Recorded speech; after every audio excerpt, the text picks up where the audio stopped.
Hey guys, Mozu with Negron Tech here, and oh yeah, I think I came up with something spicy. I might have cooked a little bit too much here, but not really. So if you haven't seen my last build video, what you're watching is my Curse and Stacking Chaos Bolt Warlock. This is definitely a build you guys can play, and after day one, I logged in this morning, I was going to get some more footage, but unfortunately the servers were down, so I'm getting this video out real quick.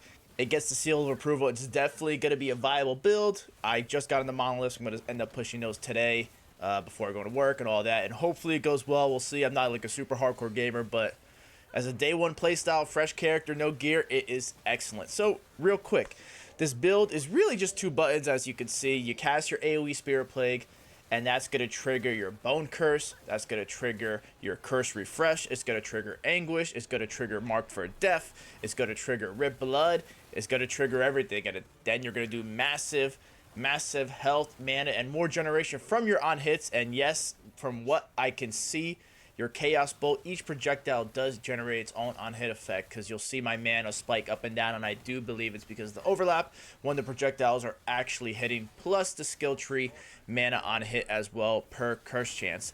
And with that, it's those two buttons, and then, you know, you get a little bit more tankier rares in the bosses. Just cast Chthonic Fissure. You can keep casting Chthonic Fissure to get some more damage, but really we utilize that for the two curses, Torment and Acid Skin.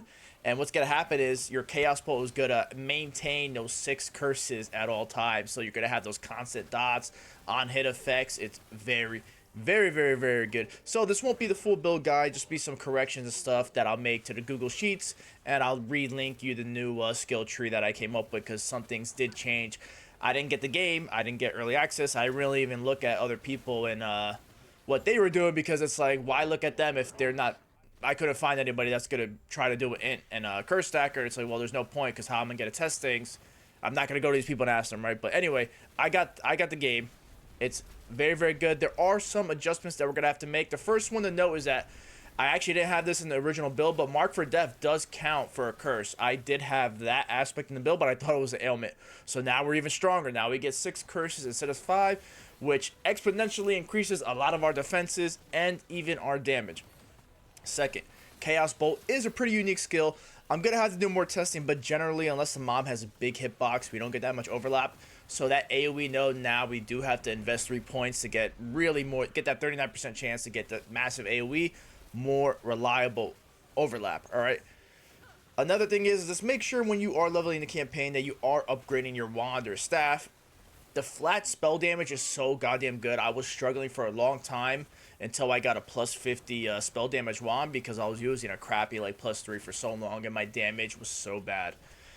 Remember, even for your dot curses, the flat spell damage does apply to them too and scales with that. So don't underestimate the value that some of these leveling affixes, especially the implicits when it comes to flat spell damage, actually add. Now, talking about Chthonic Fissure, we don't scale it too hard. The issue is that Chthonic Fissure, with the Spirit Frequency generating all those Chaos Bolts, it's going to you so fast. So mana is going to be an issue. And with that said, it is kind of iffy. Like, you'll see, again, it'll spike a lot. I also did pivot from Spirit Plague spreading on hit to just being AoE. We want to get that fast casting Spirit Plague AoE on multiple targets, so we get multiple on hits.